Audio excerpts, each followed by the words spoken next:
तो उन्होंने कहा बोले ये इससे तो अच्छा मुझे संगीत मिलता ही नहीं, वो बढ़िया था, क्या संगीत के कारण मेरा सर ही कट जाएगा। तो उन्होंने कहा बोले प्रभु मुझे आपने आवाज़ तो दे दी, अब मुझे आप अपने दर्शन तो दे पाए। तो जैसा ही उन्होंने ध्रुपद गाया तो ये मंदिर फिर वैसा ही का वैसा झुक गया था। तो अकबर ने यहाँ बैठ के माथा पटका, तो उन्होंने कहा बोले मांग क्या मांगना चाहता है, मैं तुझ पर बड़ा प्रसन्न हूँ। तो उन्होंने गले की तरफ इशारा किया, तो जैसा ही गले की तरफ इशारा किया तो जैसे ही उनसे कहा तो उन्होंने कहा बोले अगर ये टेढ़ा नहीं हुआ तो मैं तुम्हारा सर कलम कर दूंगा। इलेक्शन कवरेज के दौरान जब हम ग्वालियर पहुंचे तो हमें पता लगा कि ग्वालियर के चुनाव में तानसेन की एंट्री हो चुकी है और इस समय हम तानसेन की साधना स्थली पर हैं। यहां पर आकर के एक दिव्य सी अनुभूति हो रही है क्योंकि यहाँ शांति है। यहाँ आप आइएगा अगर तो आपको पता लगेगा कि एक शांत आश्रम जैसा होता है उस तरह का माहौल है। चिड़िया चहक रही है और पेड़ काफ़ी हैं और काफ़ी प्राचीन पेड़ हैं। यहाँ पर आप देखिए तो ये एहसास होता है कि हाँ अगर ये कहा जा रहा है कि ये तानसेन की स्थली है तो जो इस तरीके के साक्ष्य होते हैं उनमें एक साक्ष्य ये पुराने पेड़ भी हैं बरगद के, जो ये बता रहे हैं कि कम से कम ये स्थल काफ़ी प्राचीन है, काफ़ी पुराना है। तानसेन का जो समय है वो 1500 ईस्वी का समय है और ये जो पेड़ हैं ये कितने पुराने हैं ये कहा नहीं जा सकता, लेकिन जो दृश्य आप देख रहे हैं उससे आप खुद अनुमान ज़रूर लगा सकते हैं कि एक पेड़ की जो शाखा है वो पूरे एक लंबी दूरी तय करते हुए दूसरे पेड़ तक आकर के पहुंची है। तो ये जो विशाल वृक्ष हैं उस समय का और ज़्यादा घने रहे होंगे। इस समय एक तरीके से इनकी आयु पूरी होती हुई सी दिख रही है, तो जितने घने ये दिख रहे हैं उससे ज़्यादा घने रहे होंगे, ये अंदाज मिलता है। दूसरी जो किंवदंती है, जैसे तानसेन को लेकर के तमाम किंवदंतियां हैं, हर किंवदंती उनके जो संगीत की महारत है उसको और ऊंचा उठाने वाली हैं, उनके व्यक्तित्व को ऊंचा उठाने वाली हैं। यहाँ पर हम आपको किंवदंती जो है वो बता भी रहे हैं और दिखा भी रहे हैं। यहाँ पर आप सामने देखिए ये शिव जी का मंदिर है और ये मंदिर एक ओर को स्पष्ट रूप से झुका हुआ है और काफ़ी झुका हुआ है। यहाँ पर ये मान्यता है कि तानसेन इसी मंदिर के पास ये जो स्थल आप देख रहे हैं यहाँ पर वो बैठा करते थे और इसी स्थल पर बैठ करके साधना किया करते थे और उनकी साधना के कारण ही ये मंदिर एक ओर को झुक गया। यहाँ के जो पुजारी जी हैं हम उनसे भी बात करेंगे कि क्या यहाँ की मान्यता है और क्या कहा जाता है यहाँ पर तानसेन को लेकर के। पंडित जी आपका शुभ नाम क्या है? मेरा नाम संजीव शर्मा है। संजीव शर्मा जी, ये जो मान्यता है क्या है, ये जो इस मंदिर की मान्यता है? यहाँ पे इस मंदिर की मान्यता ये है कि पहले जो साधु हुआ करते थे वो यहाँ तपस्याएं करते थे और यहाँ पे ऐसे 9 सिद्ध थे, जिनमें से एक सिद्ध थे झिलमिलेश्वर गुरु, जिनके नाम से ये मंदिर जाना जाता है। आज ये झिलमिलेश्वर महादेव के नाम से जाना जाता है। यहाँ जो नदी जो निकली है अपनी वो भी झिलमिलेश्वर के ही नाम से निकली हुई। तो यहाँ जो शिवलिंग जो आपने देख रहे हैं ये शिवलिंग अपने यहाँ एक अद्भुत शिवलिंग है, इसे अपन पंचमुखी शिवलिंग कहते हैं। तो यहाँ पे जो पहले जो तानसेन जी थे उनके माता पिता थे, तो उनके पास पहले कोई संतान नहीं थी, तो वो यहाँ शंकर जी पे आते थे और रोज़ दूध से अभिषेक करते थे उनका। जब रोज़ दूध से अभिषेक करते थे और उनसे रोज़ विनय करते थे कि भगवान मुझे एक पुत्र की प्राप्ति। ऐसे करते करते कई वर्षें बीत गई, तब जाके एक पुत्र की प्राप्ति हुई थी जिनका नाम था रामतनु पांडे। आज अपन तानसेन जी के नाम से जानते हैं, उनका बचपन का नाम रामतनु पांडे था। जब पुत्र की प्राप्ति हुई तो उसके बाद में उन्होंने शंकर जी पे आना बंद कर दिया। ना तो उनकी साधना स्थली जहाँ वो बैठते थे वहाँ पर हम लोग बैठ लें? हाँ बिल्कुल, आइए। क्या आप बता रहे थे? हाँ, तो यहाँ जब उनकी प्राप्ति हुई पुत्र की तो उन्होंने शंकर जी पे आना बंद कर दिया। ना तो उस बच्चे को लेके आए और ना ही वो स्वयं आए। तो वो कुछ समय तक वो बात बनी रही। जब वो बच्चा थोड़ा बड़ा हुआ, बोलने की स्थिति में पहुंचा, तो आऊँ करने लगा, गले से आवाज़ नहीं निकली। तो वो उस बच्चे को लेके फिर यहीं आए शंकर जी पे। यहाँ आके रोने लगे। तो उस समय हमारे जो पूर्वज थे तो उनसे उन्होंने कहा, बोले महाराज मेरे एक पुत्र हुआ, वो भी गूंगा पैदा हुआ। तो उन्होंने कहा उस बच्चे को आपको एक बार लेके आना था, क्योंकि स्वयं शंकर जी का दिया हुआ वरदान था। चलो उस बच्चे को लेके नहीं आते, आप तो समझदार थे, आपको आना था। लेकिन वो कहते हैं कि जब मतलब निकल जाता है तो आदमी एक दूसरे को भूल जाता है। बोले जैसे ही तुम्हारा मतलब निकल गया तो तुम शंकर जी को भूल गए। बोले महाराज मुझसे बहुत बड़ी गलती होगी। तो बोले बहुत लंबा हो जाएगा पंडित जी। जो साधना थी उनकी, उसके बारे में बताइए, और इस मंदिर के बारे में बताइए। तो ये जो साधना है, तो यहाँ बैठ के वो साधना करते थे। जब उनका जन्म हुआ था तो उसके बाद में वो यहीं बैठ के साधना करते थे, और यहाँ साधना करते करते उनकी ऐसी साधना हुई थी कि स्वयं भोले बाबा प्रकट हुए थे यहाँ पे। तो उन्होंने कहा बोले मांग क्या मांगना चाहता है, मैं तुझ पर बड़ा प्रसन्न। तो उन्होंने गले की तरफ इशारा किया। तो जैसा ही गले की तरफ इशारा किया तो शंकर जी ने कहा बोले जितनी जोर से आवाज़ लगाई जाए उतनी जोर से आवाज़ लगा। तो जैसी उन्होंने यहाँ पे आवाज़ लगाई, आवाज़ के ही साथ पूरा मंदिर अपना इस साइड को झुक गया। जिस चबूतरे पे अपन बैठे हुए हैं वो चबूतरा पूरा खिल खिल हो गया था, फट गया था। तो उन्होंने कहा अब तो मैंने तुझे दर्शन भी, अब तो तेरी आवाज़ भी आ गई, अब मांग क्या मांगना चाहता है, मैं तुझ पर बहुत ही प्रसन्न। तो उन्होंने कहा बोले प्रभु मुझे आपने आवाज़ तो दे दी, अब मुझे आप अपने दर्शन तो दे पे।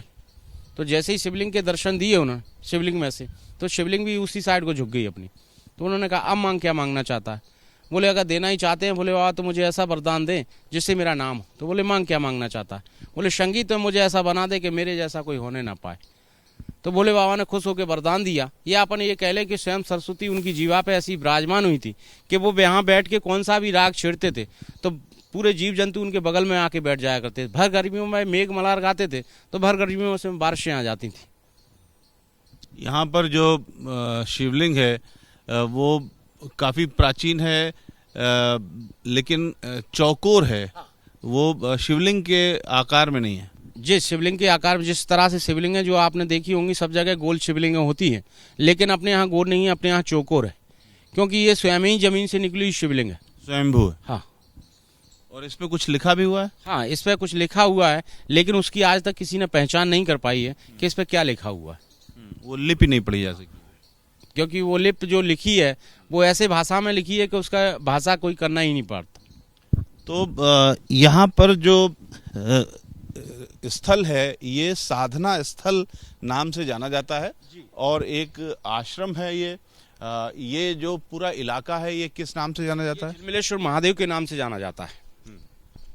तो यहाँ पर ये जो कंस्ट्रक्शन है पीछे का, ये भी उसी समय का है? जी उसी समय का है, क्योंकि यहाँ पे जो बताया जाता है, जो पहले हमारे जो पूर्वज थे वो ये कहते थे कि यहाँ स्वयं अकबर आए थे। तो अकबर ने कहा बोले मैं इस मंदिर को तोड़वा के दोबारा बनवाऊंगा। तो उन्होंने इस मंदिर को तोड़वा के दोबारा बनवाया था। दोबारा बनवाने के बाद में जब तानसेन जी से कहा बोले अब दिखाओ उसे टेढ़ा करके कैसे टेढ़ा होता है।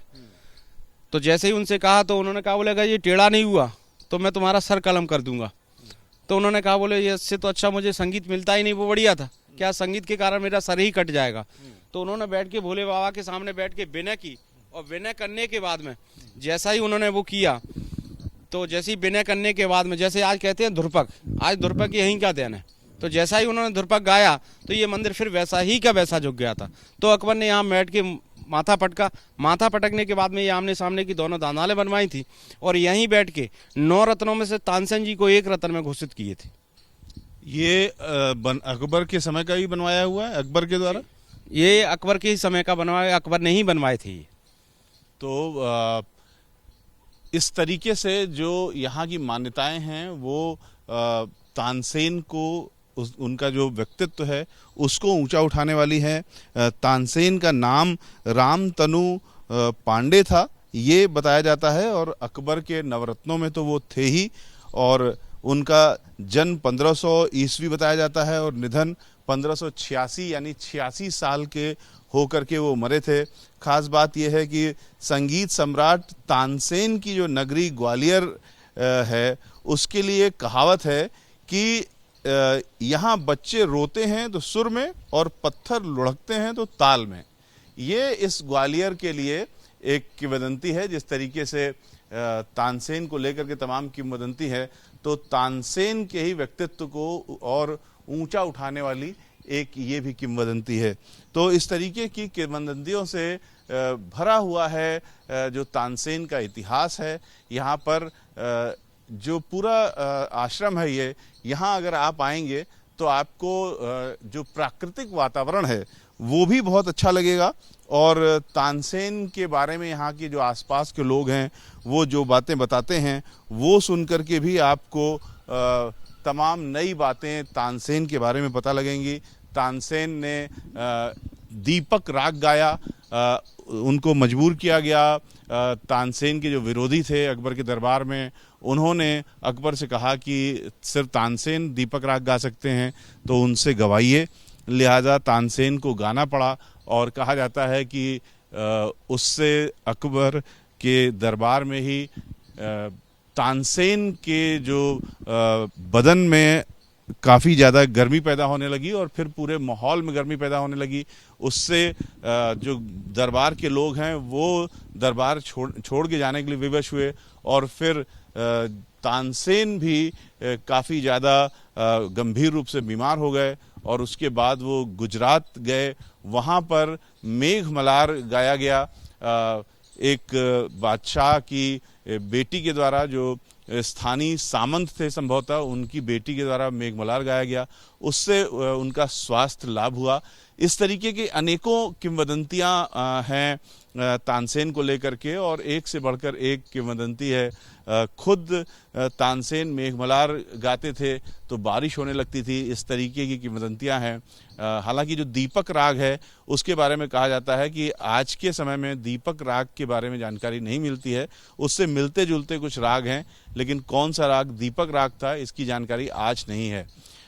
यहाँ पर जो बात हमने शुरू में कही थी कि यहाँ पर ग्वालियर की राजनीति में तानसेन की एंट्री हुई है, तो वो इसलिए क्योंकि जो सरकारी कागज़ हैं उसमें अभी तक तानसेन की जो जन्मस्थली है वो रिकॉग्नाइज नहीं हुई है। ये जहां हम खड़े हैं ये तानसेन की साधना स्थली है, लेकिन जन्मस्थली भी ग्वालियर में है। सारे लोग जानते हैं कि बेहट नाम के गांव में उनकी जन्मस्थली है, लेकिन सरकारी कागज़ की बात करें तो उसमें अभी तक तानसेन की जन्मस्थली की खोज नहीं हो पाई है। हमारे साथ यहाँ पर आशीष चतुर्वेदी हैं, जो कि बड़े एक्टिविस्ट हैं यहाँ के। उन्होंने ये मुद्दा उठाया है और तानसेन की जन्मस्थली के बारे में कुछ खोज की है। जो तानसेन की जन्मस्थली है वो तो सब जानते हैं कि बेहट में है। फिर विवाद क्या है, और कांग्रेस के जो प्रत्याशी हैं यहाँ के प्रवीण, वो क्यों तानसेन का मुद्दा उठा रहे हैं? जैसे कि आपको पता है, किसी भी एक व्यक्ति की जन्मस्थली पूरा जिला या पूरा गांव नहीं होता, तो तानसेन की जन्मस्थली भी बेहट गांव में एक घर है, जिसके संबंध में चूंकि लगातार शासन और प्रशासन हर वर्ष ग्वालियर में एक भव्य तानसेन समारोह आयोजित करता है, जिस पर लाखों करोड़ों रुपए लगातार कई सालों से खर्च किए जाते रहे हैं। पिछले 4 साल पहले ये विषय मेरे द्वारा शासन प्रशासन के संज्ञान में लाया गया। इसी बेहट गांव की अंदर सकरी गलियों में एक घर है काफ़ी पुराना, जिसमें एक गडरिया पाल समुदाय के लोग रहते हैं और पास ही एक खंडर पड़ा हुआ है। उन दोनों घरों को, विवादित जो ढांचे जिनको कहें, उन दोनों घरों को तानसेन का जन्म स्थान बताया जाता है। उनके संबंध में काफ़ी जांच पड़ताल मेरे द्वारा की गई, जिस पर काफ़ी रिपोर्ट डिटेल मेरे द्वारा बनाई गई। उस समय इस तानसेन साधना स्थली से लगी हुई माफ़ी की भूमि पर जो भूमाफियाओं का कब्जा था, जिसके प्रति भी शासन प्रशासन का लच्चर जो रवैया, उदासीनता थी, उसको भी सामने रखा गया। इस पूरे मामले में तत्कालीन कलेक्टर कौशलेंद्र विक्रम सिंह द्वारा एक जांच कराई गई। उस पूरी जांच में ये सारी बातें सामने आई। उस जांच की रिपोर्ट एसडीएम ने कलेक्टर को भी सौंपी थी और उसके बाद तानसेन की जन्म स्थान पर प्राक्कलन बनाए जाने हेतु पुरातत्व विभाग को पत्र लिखा गया। उनके निदेशक को इस संबंध में कार्रवाई करने हेतु, उसे संरक्षित करने हेतु लिखा गया। लेकिन आज तक ये फाइलें और ये कागजी आदेश धूल खा रहे हैं। इसकी वर्तमान स्थिति आप लगातार अभी चल के मेरे साथ देख सकते हैं। तानसेन के जन्म स्थान की क्या दुर्दशा है।